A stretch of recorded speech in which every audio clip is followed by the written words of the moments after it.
Q&A box. All right. Hi, everyone. Welcome.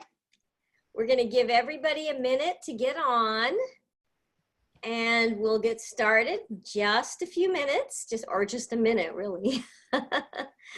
And we want to welcome you.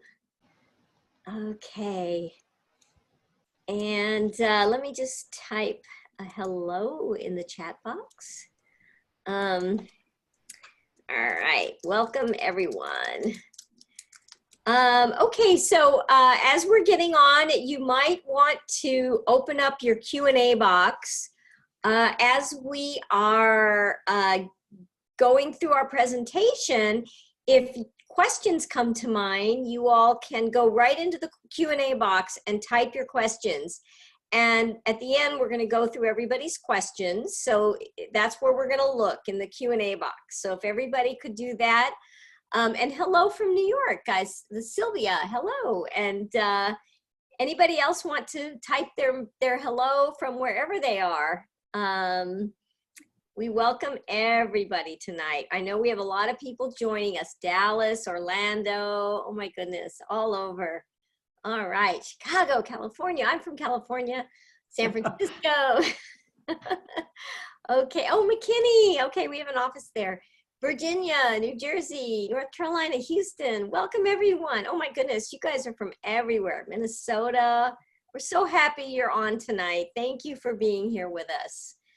So happy to have you. California, Wisconsin. Very nice to see everybody. Okay.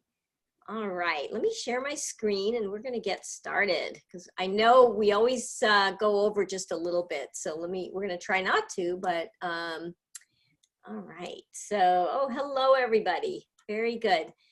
All right, so I just want to welcome everybody. My name is Karen Quinn, and I am the co-founder of testingmom.com, and we have a very wonderful guest with us tonight who's been with us for parts 1 and 2. I hope you have joined us for parts 1 and 2. And this is Dr. Marion Blank, who is one of the world's leading authorities on reading and on autism spectrum disorder.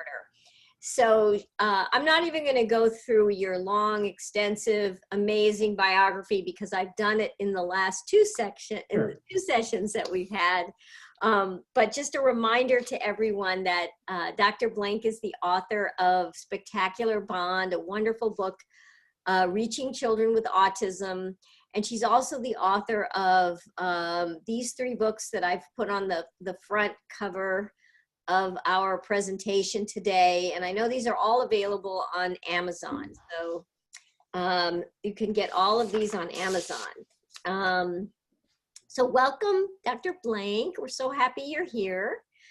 And we're about to get into everything, but what I did want to say is over the last couple of webinars, I know a lot of you have had really specific questions about some of the mechanics of how to work with kids specifically. And we wanted to say that you'll be able to find all those detailed procedures at www.asdreading.com. And we're also, throughout the presentation, going to give you links to places where you can read a lot more detail about what she will be talking about tonight. But ask whatever questions you have, and we can, when we're answering them, we can also refer you to where to go to get even more detail, because I know you do want a lot of detail. People are hungry for that. And tonight we're going to be talking about reading. We're going to be talking about teaching reading to students on the autism spectrum. So the first question, I guess, just in terms of getting started is, when you look at what people talk about with respect to ASD, a lot of areas that get attention are things like language, play, speech, motor development, sleep, diet. But the one thing that isn't mentioned as often is reading. And I wanted to ask you if you could give us kind of an overview of the reading scene in autism today. Oh, it's really a very important question. The answer, first, the answer is really very optimistic if you really look at what's possible. It has been, unfortunately, a totally or very neglected area, in part because many of the leading figures, people who designed ABA programs, for example, people who designed floor time, people who designed the Denver model, are not interested in reading. So with them not interested, you know, the people are compartmentalized, and with them not interested in reading, autism programs generally, programs for children with autism often don't include reading very much. And then there are another few issues. One is that a very high percentage of children with autism, as we've talked about before, are nonverbal or minimally verbal. And the general belief, totally wrong, is that you must be able to speak before you can read. That's how most children do it, but there's absolutely no reason that you have to speak before you read. There are many books now available written by people with autism who don't speak at all and who write beautifully.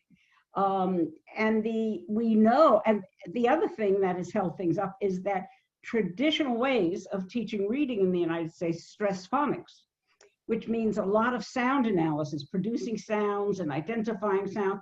And obviously, the children who can't speak can't do that. And even the ones who can speak often don't do well with that. So between the neglect and the limitations of the teaching, we've very much neglected reading. And the good news is there's no reason to. It is an absolutely fabulous area in which to work with children with autism. They like it, which is a huge benefit, and their skills in the reading domain often far exceed their skills in spoken language, even for the ones who speak. Mm-hmm. Mm-hmm. Great. Okay. All right. Well, can you talk about what achievements then are possible in terms of reading for students? Okay, well, first we'll show a video, and one of the reasons I picked this video is that we got a number of questions in the past, over the past few weeks, on do I work with only high-functioning children? And all the videos I've been showing are not high-functioning children. They're children who have many difficulties, who are often considered very low-functioning. So here is a boy, but can we start at the very beginning? Yes. Okay. He was 12 years of age. You're going to see what his behavior was like at the start of the program. Okay, let me start. And then he has a great parent who's working with him. So we can just go straight through on this. Oh, okay. And tell me, okay, good. Just go straight through. It only takes a few minutes. Got it. Oh, full screen is not available. Sorry. Okay. So this is sort of what he did all day.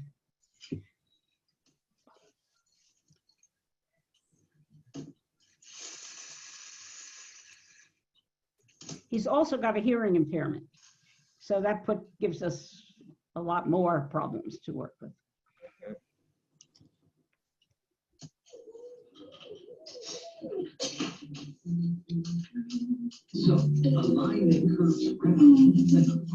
Here he is watching TV.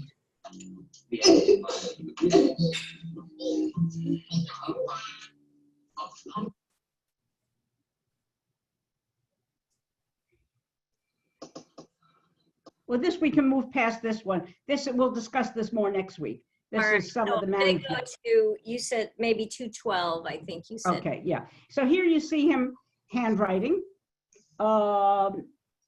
which is not an essential skill for ASD reading, but a wonderful skill to have. And what happens is the adult makes the letter, a lowercase letter at the top, and the child reproduces it at the bottom. And you can see he's 12 and he has very good motor control. So this is one of the activities. This is an elective activity, but it's a very good one to do. And the nice thing is it only takes about 2 or 3 minutes a day, and in 6 weeks, done the entire alphabet. So the child is producing letters well. Okay, now here he is at the computer, so you get a sense of what he's doing. People often ask, why is he wearing gloves? He had a skin infection, and that's the reason for the gloves. This is duck. Find duck. Nice job. So you can see the kind of careful attention he's paying to the computer. First duck. That's right. Find the next duck. Good. Find the next duck. Correct. You found all of them. Want me to go a little farther? Yeah, we can go Yeah. into the next clip. Here he is doing some typing, a lesson. The Let's- father's just shown him a sentence and he has to write it. Right, there it is.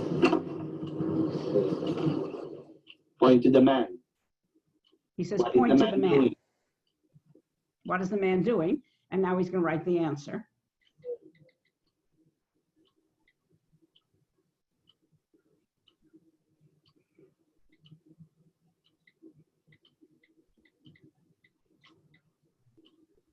The man is sitting. What was Children the who man can't doing? speak, we use the augmentative device so that he can listen. He wasn't fully deaf. He had a hearing impairment. So the children Can can you speak listen a to little what they're. louder? What is that? Can you speak a little louder? Oh, okay. Not Okay. hearing Who you. is sitting? Yeah. What is this?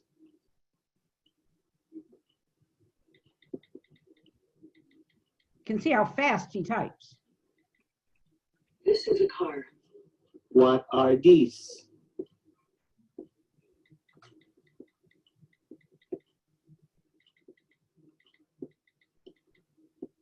These are dogs. Make the dogs jump. And what you see here is something I What discussed were the last week, dogs doing? where we intermix commands and questions and statements so that it has some of the flavor of natural language. And we can end at right at this point, Karen. Okay. And Go ahead. I wanted to, we'll show another one. But this was within about 7 months of the program. So you can make very rapid gains, which is really good. And he actually ended up the next academic year moving out of the class for children with autism, and he moved into a class for communication handicap. Now here's a girl who we've worked with for many years. When we started, she was 4 years of age. She could not speak at all, and she cried constantly. It took a lot of behavioral work before we could do anything, but you'll get a sense of some of the language that we've achieved over the years with her. Let's just play it through.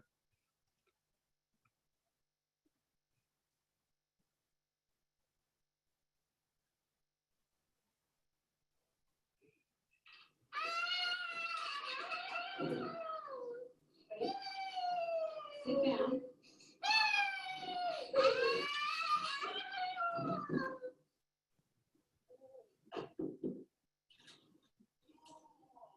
Put it here.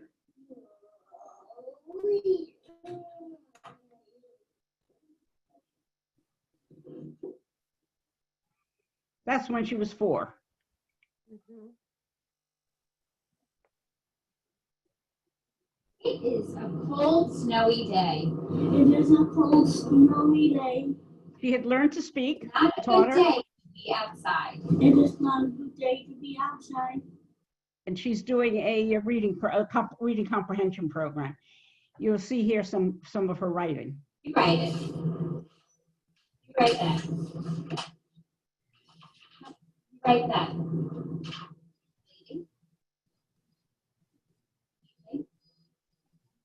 One, two.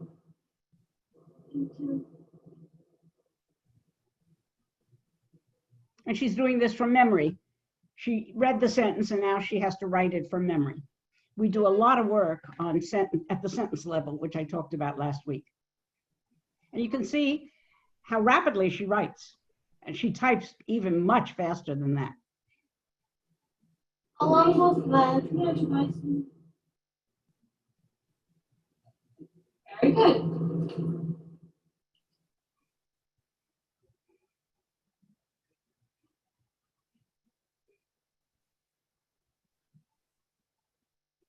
Read this to yourself. Read this to yourself. There was a small bird Yes, but what is happening in the forest that made all these animals go into the burrow? Because there was a fire. So at this point, she's writing the answer. The question was, what was there that made them do such and such? And she said, because there was a fire. So, you know, her language has considerably advanced at this point. And let's move on to what are the parents talking about the program now, Karen. Okay. Okay. Right. Okay, so let's see. Oh, I know. I'm sorry. This will just, I know which, I just have to find it. This one? This one? yeah. Okay. Hi, I am the proud mother of a recent graduate from a college, a state college here in New Jersey. She went through a special program for kids with a developmental disability. Some of the other parents were really surprised that she could read the first few weeks of the program. And we have Dr. Blank to thank for that. When Emily was 4 years old, she was diagnosed as being multiply disabled. She did have a few markers on the autistic spectrum, but was not classified as autistic. By the time she was in first grade, her teacher told us that she could not read and she probably would not read. I had heard about Dr. Blank, so I decided to take Emily to see her. After the evaluation, Dr. Blank explained to me that it takes 6 components to be able to read, and Emily had 3 of them. And that through this program, the ASD reading program, she could learn to read. From that day forward, Emily and I worked on this. We had little bumps and bruises here along the way, not struggling at a certain point, and we persevered and we got through it. One of the things that made the greatest difference, I think, was this symbol work that I know is an option through the program. We did the paper version, and that symbol work seemed to really help her flow through the words and through the scanning the paper with her eyes and the speed of the flow of her ability to do that. So I recommend it. What a difference this work has made, because now she reads all the time. She reads on the internet. She reads the newspaper. She reads off her phone. She reads off Facebook. She reads to other people, and she reads books. And I think this has made a difference for the future in her life. And for that, I'll be forever grateful. Look into this program. It's amazing. Thank you. Okay. Hold on. Let me get that down. Back to this. Okay, let's go on now. Okay, hold on. Let me just, all right. Oh, we did that. Okay, so I know that you've said, and you say all the time, that reading is language, and I wanted to just ask you why you stress that and why it is so important. It's again a great question. It's when parents come, and it's not the parents' fault at all. Our society has just done a very poor job in explaining what literacy is. And when parents come to me, and they want their child to read, I often ask, why do you want them to read? I would say almost every time the answer is, I want them to learn to express themselves. And so I'll say to the parent, you don't express yourself through reading, you express yourself through writing. And many parents don't even push for writing because they don't realize how important it is. Reading is understanding the expressions of someone else. It's being a responder to somebody else. And writing is the ability to express your ideas. So, but the huge advantage is that everything you can do in spoken language, you can do in written language. So for children who don't have spoken language in particular, or all children can benefit from reading, but for children who don't have spoken language, it's an enormous vehicle to get into just a complete language system. And that just isn't appreciated enough. So. Okay. So you want, maybe give Oh, us I wanted to show you this slide. which It's, this, yeah. Mhm. yeah, this is what you can begin to achieve. This is a boy who less than 2 years before that had been in an ABA program where his curriculum was for a child of about 1.5 years to 2 years of age. And that was because he was so resistant. He didn't do anything, so he never hit criteria. So they kept him at that level. We instead put in the programs, and he's totally nonverbal. He can't even make a speech sound, not one. And but he's done amazingly well in reading, and his language is wonderful. So this is a kind of activity that you can do once you have reading. That's right. So for example, this is a kind of conversation that the mother and son have at times. He was writing first like a diary, which we've shown him how to do. He says, I like to ride in cars because they go fast. I like to see where we're going. I also like the other cars that we pass. I like to see red cars so much. I like how cheerful they look. Now, if you had said to me maybe 10 years ago that a nonverbal 10-year-old is going to use the idea of cheerful to describe the feeling he has in, I'd say never, not a child with autism. They continually amaze me. And then the mother picks it up. She says, I saw you were cheerful most of the time at karate today. He says, yes, I like doing karate so much. I noticed, the mother says, you were complaining at karate class yesterday. Yes, I do not want people to tell me what to do. That happens to be a big issue with autistic children. It's great that he mentions it, but that's not, doesn't mean we're going to go along with that. Mr. Grati, your teacher tells you what to do. Yes, but so does he help me know what to do. I mean, so he's got the ability to really reason about his experience, and how much it was present before, it's impossible to say, but I know that language, when you teach it well, allows the children to experience a huge range of information, reflection, awareness. It's just a fact. So reading is language. And you don't want it just because it enables the child to be mainstream, which is very important, but you really want it because it gives a great language system to the children. So it's reading and writing, because here he's, Oh, yes. yeah. The real term is literacy, Right. which means reading, except nobody likes that word, so I don't use it. But I wish we had a kind of user-friendly term like literacy, because then people would realize, yeah, reading has to be reading and writing. Otherwise, it's a very inadequate system. Got it. Okay. And so here, this sort of summarizes why it's like spoken language. In spoken language, a person listens via hearing. In written language, a person reads via vision. It's just a different modality. And then in spoken language, a person speaks versus via oral motor behavior, the mouth movements. And in written language, a person writes via hand motor behavior. And so now that in both spoken and written language, we can have language that is not communication. For example, there can be echolalia in spoken language, and in written language, there can be hyperlexia. So it isn't that just because you have it, it's automatically communicative language, but it is the basis for developing much more. And there's no problem with a child having echolalia or hyperlexia. It's just that it's not a sufficient base for moving on. Okay. Okay, so what are the key steps or key skills that allow us to teach children?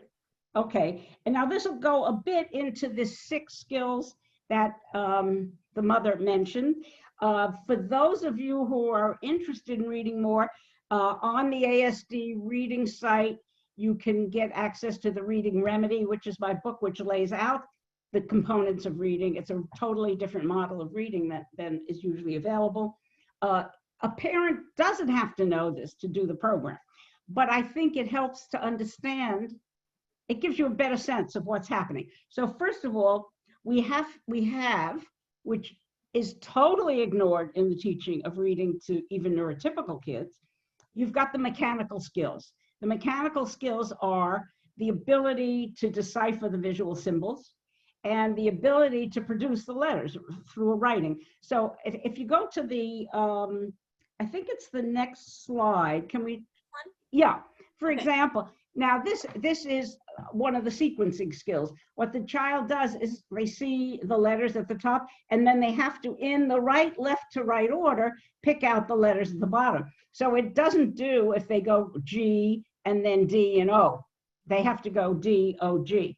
Now, what the mother was talking about before is we have a different sequencing program, which I used originally, which uses Greek symbols. It's much more effective for teaching sequencing because the children can't label the letters. But parents were somewhat upset with it. They didn't like the Greek symbol, so we made it an option. And that's what the mother was talking about. But the key is we must get into the sequencing. What people almost never realize is that the only activity in the visual field that ever requires left to right sequencing is reading. And we've got to help the children make that realization. Usually it's not at all hard for children with autism to do. Okay, and then we go into language. Now, one of the huge components of ASD reading is what we call, well, it's part of language. English has two groups of words. They're content words that refer to the things around us, like nouns and verbs and adjectives, like house and car and lady and dog and run and jump and so on. And earth would be one of those words, a slightly higher level. And then you've got a small group of what are called non-content words. They're the words that are, they're called non-content. They're words like the and is and but and so and of and so on. They're called non-content because people don't know how to talk about them. You say, what's a the? Or what's an of? But in fact, they are absolutely critical to sentence structure. And can we have the next slide? Mm-hmm. Now, what I've done here is take out the non-content words. And which is, by the way, for example, how ABA teaches language. They think the non-content words are a bit of a problem for the children. But if you take, first of all, what you see here is that they occupy a huge percentage of the page. In fact, they occupy the majority of the page. And if you don't have them, it is extremely difficult to understand what you're reading. You're limited to now, you could put a huge amount of time into this and sort of try and figure out what it means. But if you put in the non-content words, go to the next, then it becomes easy. And it is absolutely vital to teach the children the non-content words. And what's amazing is they can learn them, and they can, that you saw the boy writing them in the sentences. And without them, you don't have English. And with them, you've given the child a chance to really get into actual English, okay? Mm-hmm. So now, just to mention, so that you've got your two mechanical skills, vision and writing, motor, and then there are 4 language skills. One is the sound system, which I teach definitely, but without any phonics, without any drill, without any sounding out. Then there's the semantics, which is the meaning, word, knowing the difference, for example, between park as a place and park as an action. So that if a child, it may seem impossible to get the children to realize this, but they can. I'm not saying that this is one of their passages. And then you've got syntax, which is the sentence structure, and then you've got the texts, putting it all together. So let's go to the next slide. Right. And okay. Yes. And my question on this one is, can you just tell us about some of the differences between teaching reading to a child on the spectrum versus teaching reading to a neurotypical child? Yeah. By the way, did you have the slide with the texts, or maybe we left it out? Did you have a slide before this that had the texts on it? I guess not. We took it out. Okay. Now what's interesting is you don't have to do many accommodations for children on the spectrum, which is amazing for most people. What is important is we do the program at a somewhat slower pace. So for example, with neurotypical children, if they know something, we bypass it. We test for it, we bypass it. But children on the spectrum need more regularity. They get more disrupted by jumps. So we teach everything, even sometimes if it's an extra review, because so we can keep them less anxious, which is very important. The one huge difference, which we put into ASD reading, is we teach them how to respond to questions, because they don't, I mentioned that last week, they often don't know how to answer questions, and that's built into the reading program. And the way it's built in, you saw a little bit of it earlier with the boy, the 12-year-old boy. If we say, for example, who are these, the answer is going to be these are whatever, kids. So versus what is the boy doing, the answer will be the boy is sitting. And what we have, and you can read more about it on the website, is that we are giving them tools for figuring out how to match the question to the answer. So that's probably the major difference. It's vital for building comprehension. Okay. And in terms of writing, I know you put a lot of value on writing. Yeah. What do you do in this area so that children with autism can master the skill of writing?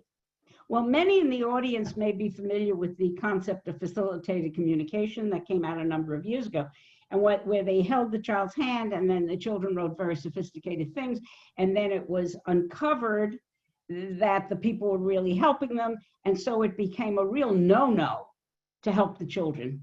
And it is absolutely vital to help the children, because the two children that I showed you happen to have good enough motor skills. Although with the girl, we had to do initially some motor support. So we do motor support. On the ASD reading site, you'll get a handout if you want it on exactly how to provide the motor support for both handwriting and for using the mouse and using the keyboard. And it's just it's a very important thing that has to be done. Yeah, that's the article. That's the article, and it's available on ASD reading. Okay. Yeah, right here. Yeah. Okay. So as a parent, and very often parents don't want to do it, and they say they're afraid to give too much help, and it's absolutely vital to give the help, but you have to do it in the right way. And the article explains how to do it. Yes, exactly. Okay, so I know the term hyperlexia comes up a lot in connection with reading and children with autism. Yeah. Can you talk a little bit more about what hyperlexia is? Well, it's only recognized in children who can speak, because what it is you have this child who has pretty limited spoken language, and he picks up a complex newspaper or a book and reads it beautifully. So what they can do, which is an amazing skill and a very good skill, is decoding. They can they've broken the code of how to name the words they see. And they're called hyperlexia. It's sort of super words. The thing is, those children frequently have serious comprehension issues. So what is needed, and ASD reading does it, is builds in the comprehension. It's great that they have the decoding, but we build in the comprehension that they need so they understand what they're reading. Why is it that they have such difficulty with comprehension? It's very, we can well, there are a couple of things. One of the realizations I had many years ago with one of the first children I worked with who was hyperlexic is I began using in the books the same material I was using in spoken language with him. He could speak. And it became clear that he was not using books for language. He was using it as a game to occupy himself, almost like a puzzle. And when he realized that reading is language, he started to cry. It was as if I had broken through his wall where he had this nice little private world. And so they don't look at, the children initially do not look at reading as language. And then in addition, many of them have spoken language difficulties so that they're not ready for the complex sentences of reading. But you can build it in. So it's a very interesting phenomenon. Interesting. Okay. And would you like to talk about? What I'd like, this is again, see, one of the really interesting things is children really generalize if you've taught things effectively. This is a great book. It's a wordless book. It's a series about frogs, and it's by Mercer Mayer. It's a wonderful series. And this was the adventure of the frog when he left the boy and so on. But afterwards, the mother, this is really to test things that we didn't teach, that we didn't cover. This is inferencing. For example, the mom writes, the boy just woke up. What time of day is it? And he says, it is morning. In other words, he had to inference that. If he just woke up, it is morning. Did the boy go to school? No, he did not go to school. Now you can see how he writes the sentence forms that I was talking about. What day do you think it could be? It could be Saturday. So he realizes if he didn't go to school, it could be Saturday. In the park, if the park was far away, the boy would have to go in a car. But he walked to the park. How far do you think the park is from his house? I think the park is close to his house. So he's got really totally normal, extended, useful language, which enables him not only to be a good reader, but to be able to understand the conversation and the instructions and the language that is surrounding him in his daily life. So that's why I'm saying reading is language. If you do it right, it opens the whole world of language to the children. Wow. It's amazing. That is amazing. Okay. Yeah. Yeah. Here, let me show this, get this. Here's can we show the tape with the mother? And because this is a mother whose daughter was hyperlexic and had major difficulties in comprehension. Okay. Hi, my daughter is 14 years old. She was diagnosed with autism when she was 2 years old. At that time, I was also told that she was hyperlexic, which means that she had no problem decoding words. The issue was always comprehension. When she was 11 years old, she joined a reading program, which is very well known, evidence-based, award-winning, and very expensive also. And she made no progress.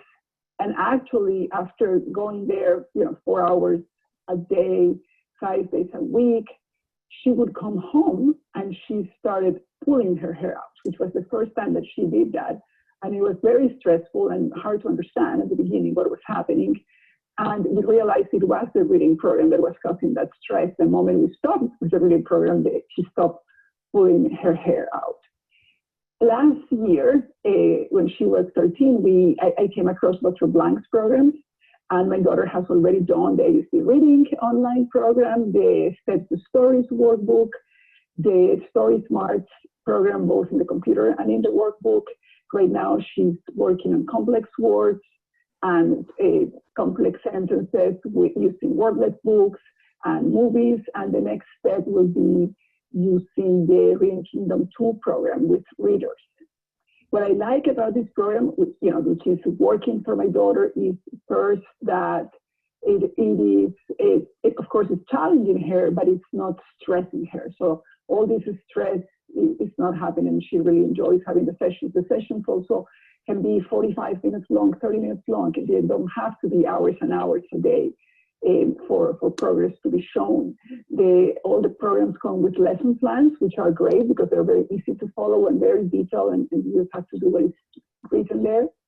And it's very incremental in terms of the steps that you follow, and it produces a steady progress. One sign of progress that I have seen is that she's generalizing her comfort with reading, in that one day I heard her talking in her room, and I picked in because I heard, she was talking about Abraham Lincoln, and I was like, what is she saying? And I found her reading to her stuffed animals on her bed. She was reading this book about, the Who's What series from Abraham Lincoln. And another day, she was reading to her teddy bears the Mozart book. this book she got from her brother's, one of her brother's room.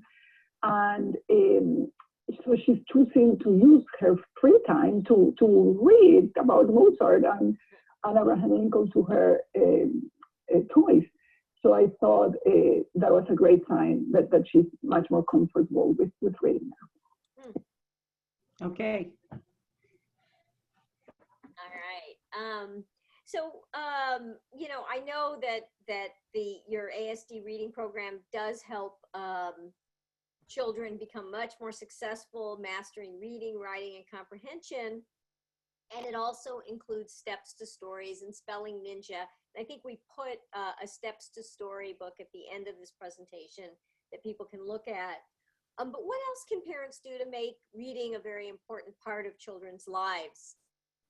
Well, to just directly use the skills they're learning and apply them to, for example, making a shopping list, doing a diary with the child regularly, doing some extra reading outside of the program, leaving notes for the child with instructions, so that it is not just in the lesson, but the child sees. Now, this was this boy. This was the same boy as earlier, and his mom. He was very slow in typing, and his mother was asking him about it. So he wrote, "My mom wants me to type faster. It's important because I think I need it to communicate with people. Really, I like to type, but it is hard to go fast. It's not better to type with two hands because that's even harder." So that the child is really giving you insights into his thinking, into the difficulty. I mean, you really begin to understand each other so much better. So, and this should be part of life, even though the child isn't speaking. We tend to not speak very much to children who don't speak, but if you have writing, it really opens up the world. Okay, so what do you think that parents might do to get ASD reading into schools so that literacy becomes readily available and maybe a part of their child's curriculum? Can they get their schools to get on? Well, there are two issues. Okay. One is the child will not do well in ASD reading if he isn't willing to be guided by an adult, if he isn't under behavioral control. So if a parent is asking for it and their child is not under behavioral control, it's going to be a very unpleasant situation. But if the child is under behavioral control, whether through spectacular bond or whether because the parents have been able to achieve it or because the child never had behavioral problems, then you can go into the school. Now, very often the schools don't believe that the child can do it. So what I say to the parents is make some videos of what you're doing at home so that the child doesn't have to be embarrassed about doing anything in front of the teacher. And very often the schools are so impressed because they can see what's going on, and then they can take over the work or at least share the work. And we can also start changing our view of what autism is like, because the literacy abilities of children with autism is just outstanding. It's quite amazing. And it's really important that the world begin to see this. Absolutely. Well, a couple of things before we get into the Q&A that I wanted to just say. Next week, the focus is going to be achieving a calm home environment for all. So that's going to be the focus next week, is what steps can you take to achieve that calm behavioral sort of control so that kids can be in a position to learn. So we'll be talking about that. And also I wanted to say that we will put this presentation up at testingmom.com/classes. It will be up tomorrow.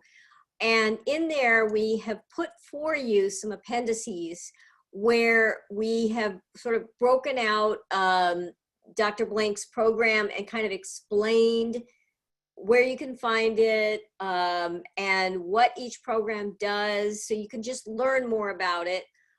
So I have this appendix, and then in Appendix 2, much more detailed explanation of the programs, how to do it. A lot of the questions that people were asking last week about just the mechanics of what to do and how long it takes and all of that.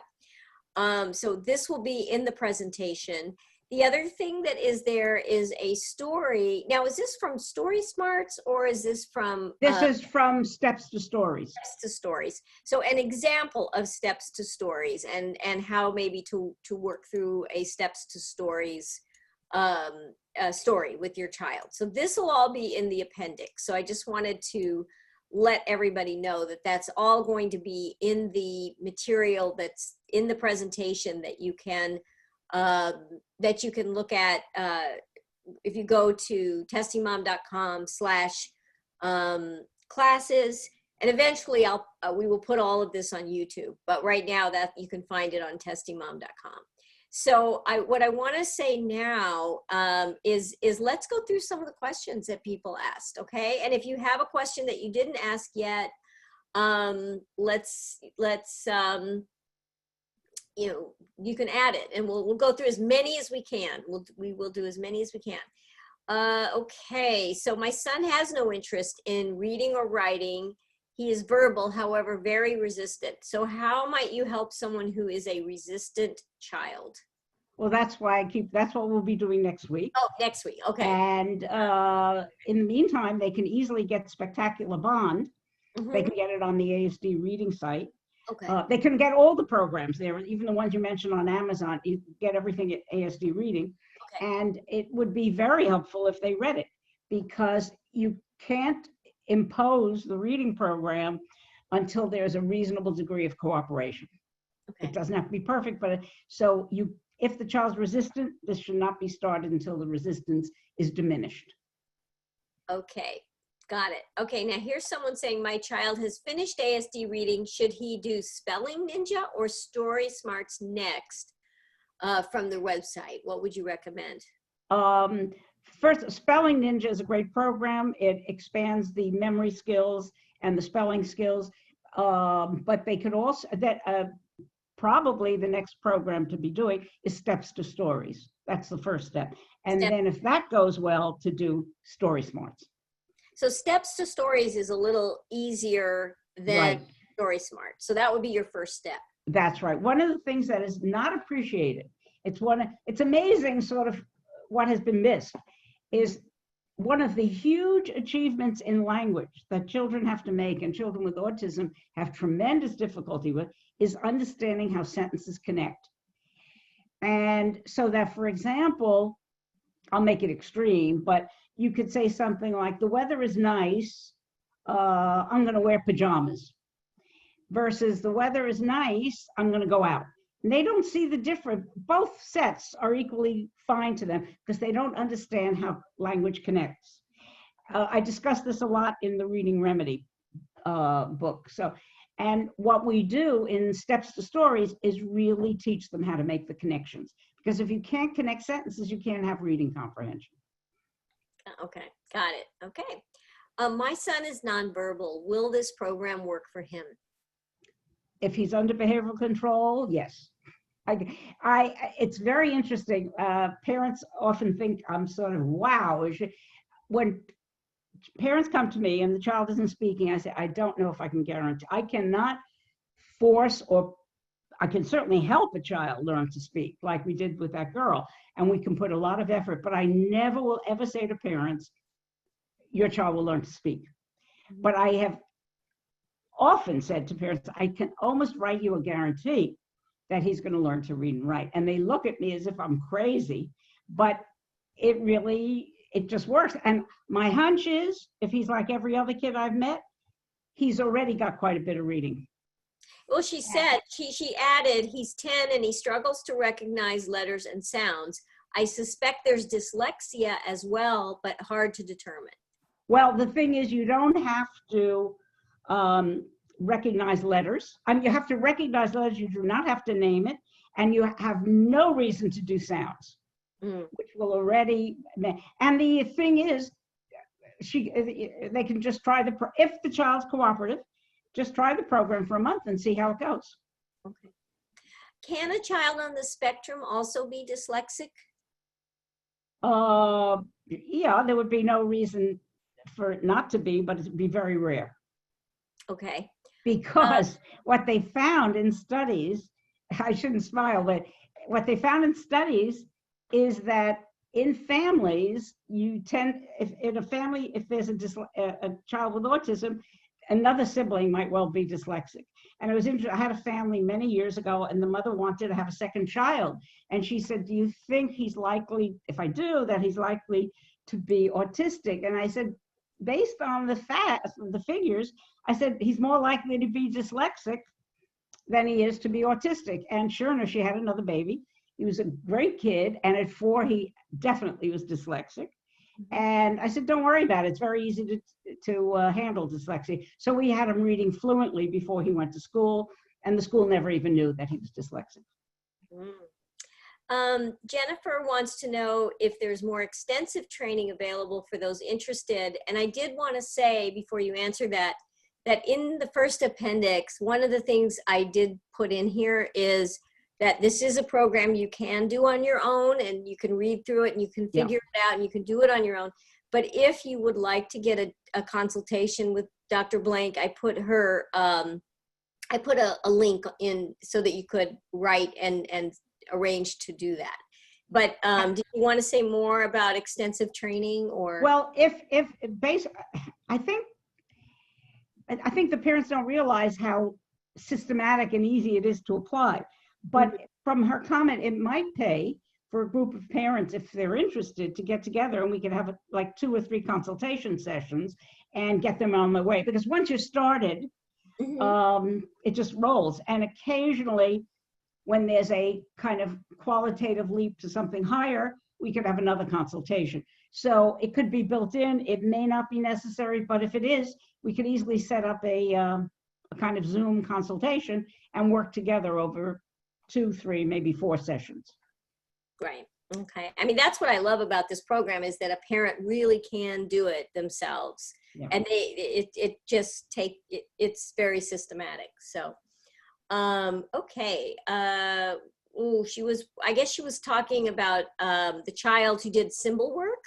And she wanted to know, at what age was she when she started writing, and really what is symbol work? Maybe a little more about the symbol work. Well, everything in ASD reading is available also in what I did many years ago, a paper and pencil version of the program.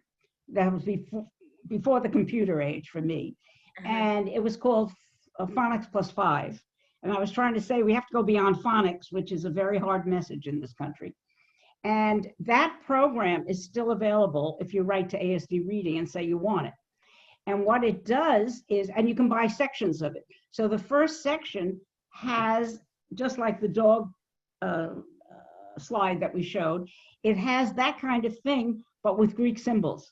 And what this requires is it really develops very high levels of visual memory.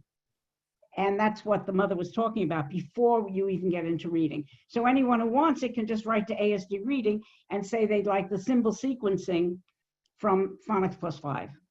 Yeah, I was looking to see if I could find my reading remedy book, but I just don't see it. I was going to hold it up so people could see the symbols. Yeah. I remember. But that. Any parent can see the symbols in reading remedy. And they can make it themselves if they want. When I did the reading, this has been my goal all along, is to try and free parents from the need for constant expensive consultation. And so I put in everything. They can construct it themselves from reading remedy, or they can buy a set from ASD Reading. Okay. Can you remind everybody again of the 6 things required for reading? If you could just go through that again. That's hard. I'll do it, but it's really, the people who want that should really read the reading remedy, because that outlines it. But it's the 2 mechanical skills of reading, vision and motor.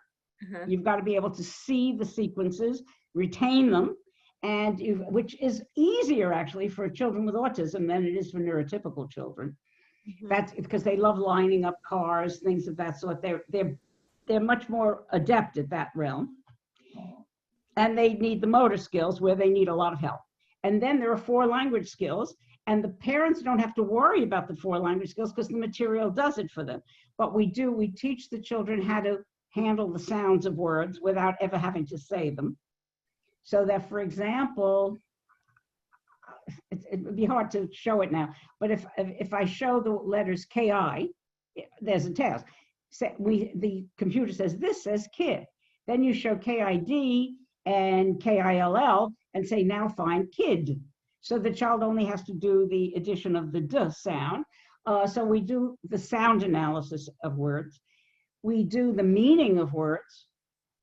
What I was saying before, for example, like the park is nice versus he is parking the car. So we actually teach the meaning of a wide range of important words that we need for everyday life. And it goes to high levels, like you saw the word earth, which is a pretty sophisticated word. And then we go into syntax, which has been one of the most seriously neglected areas in teaching autistic children. Syntax is handling sentences so that you understand that the kid is walking is something different from the kid was walking. Again, the parents don't have to worry about doing this. It's the program does it for them. And then finally, you've got discourse, which is putting them sentences together. I'm sorry, we're missing one of the charts. I've made, I can send it to you and we can add it to the group. I can add it back in. Yeah, I'll send it. And discourse is so that after a week or two, the child is reading things like, here is a toy, it is a robot, it can move. Versus 6 months later, he's reading, there was a bullfrog, and he was a baby bullfrog. And not only was he a bullfrog, but he was bullheaded. And then we found, and that meant he didn't want to do what his mother told him to do. And that's very sophisticated language. And that's the kind of thing that children are at within a few months. So that, and what the mother said in her video piece, it moves very slowly and steadily, but in the end, you advance very quickly. And by doing this, one of the things you have to keep in mind is everybody talks about the difficulties that children with autism have in transitions.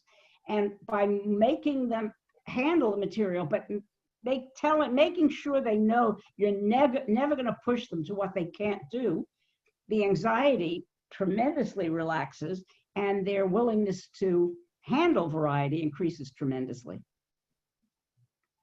Okay, I'm going to take pictures because I know we're not going to get to all of these questions. And so I want to make sure we have them for later.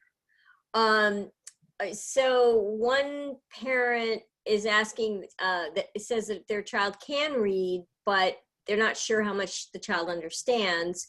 She has communication problems and poor eye contact. Do you think this program would help her? And her processing seems to be low. I think it's very likely to help her. She certainly won't do any damage. You don't need eye contact for the program. You got to have visual scanning, but you do not need eye contact. And the easiest thing would be to try it for a month or two.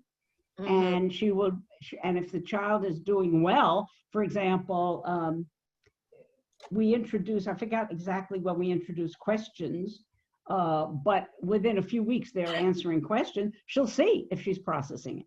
If the question there is, what are these boys doing? And she answers it, whatever, these boys are walking and so, she's clearly processing. So the parent will be able to see that. So it's well worth a try. Okay. Sorry, I just want to make sure that we get all the questions down so that if we don't get to everything, we're going to find a way to try to get all. I just want to add, for that child, the mother could start Spelling Ninja very early because that moves the children into sentences pretty quickly, and sentences really are vital for processing. And so you want to get the children into handling sentences. What would be the Jerry one? I'm sorry. Name is Janeri. What would be the first step to take to doing this program? Just going to ASD.com and reading.com? If the child is under behavioral control, and is willing to work at the computer for 5 to 10 minutes, he can do the program. It's hard for people to believe that it's that simple, but we're starting with very basic things and we're building up very systematically. And as I say, you can try it for a month and it's a free trial, so you get your money back, and that's the easiest way to see. And then if there isn't behavioral control, a good place to start would be to read Spectacular Bond. Absolutely, absolutely. And we'll discuss this more next week and what it means and how to achieve it. But it is something that has not, it's talked about a lot, but it's not received the attention that I think it needs. Got it. Okay. And here is from someone who says, my son seems hyperlexic, 3 years old, reads the letters on flashcards, uppercase, lowercase, numbers, 100. Would ASD reading help him with reading as well as comprehension? Oh, absolutely. Now, if he's 3 years of age and has reasonable spoken language, meaning that he can readily say 3 or 4 words at a time, then it would be better to start with unlocking language, which is a manual on ASD reading. That's all done through spoken language. And once that's underway, after a couple of months, I would then do written language. But if he's not speaking, I would start with written language. It sounds unbelievable. I would do it very cautiously, but I did it only with children I had seen. If a child is totally nonverbal, I have taught many 2-year-olds to read, because one of the things you want is you want to get a language system going. And you cannot imagine how rich the language is of 2-year-old neurotypical children. So you really want to get a language system going. But certainly by 3 years of age, there should be, as long as the child's under behavioral control and the parent doesn't overly stress them. I recently spoke to a parent, for example, who says her child does very well with the first session of ASD reading, but when she gives her the second session, she doesn't. So I said, but why are you doing 2 sessions? You can do 2 sessions a day, it's allowed. But I certainly wouldn't push a child. If you see that a child is doing 1 session well and not doing the second session well, just don't do the second session and take some time. Right. We have to be very careful in what we do with the children, because we know they're sensitive and they're under a lot of pressure. And so it's our job to ease that pressure. We've gone past the hour, but can we go maybe 5 more minutes and then? Sure, sure. Okay. Here's Laura, who says, I use this program in my classroom this year for the first time. I've seen it work. Are there any webinars for teachers? I already know the value of reading, especially if we go to reading online more next year. How do we get the students to do work with their parents at home? So it's from a teacher. That's a good, well, first of all, we could arrange webinars if the schools would want to. They'd have to just contact me. In terms of getting the parents involved, I would bring in the parents and have a group meeting and discuss it. If the parents do not want to do it, it's not going to work. I think I mentioned this once. I had one parent who called in. She said he's being thrown out of mainstreaming because he acts up. And I said, what do you do at home? And she said, oh, at home, his place is his castle. I put no restrictions on him. So I said to her, well, then he's not going to act up. He's not going to control himself in school. So you've got to go, just like you have to go with what the school is doing, you also have to go with what the parents are doing. It's great if the parents can do it. It makes an enormous difference, because if the child, nobody is more important to the child than the parents. And if the child sees that the parents are on board, it just smooths things enormously. But if the parents feel they can't do it, it's not going to work. Okay. I'm going to skip a little bit to try, because give people who ask questions later some time here. But a question here is, does Spectacular Bond work for kids age 10 and over? The book says it may be best suited for kids 6 and younger. It's much harder to do. It is possible to do. And the thing is, it depends on, it's hard to say, it depends on whether the child wants to change. Even if they act like they don't want to, many of the children are really seeking a calmer life.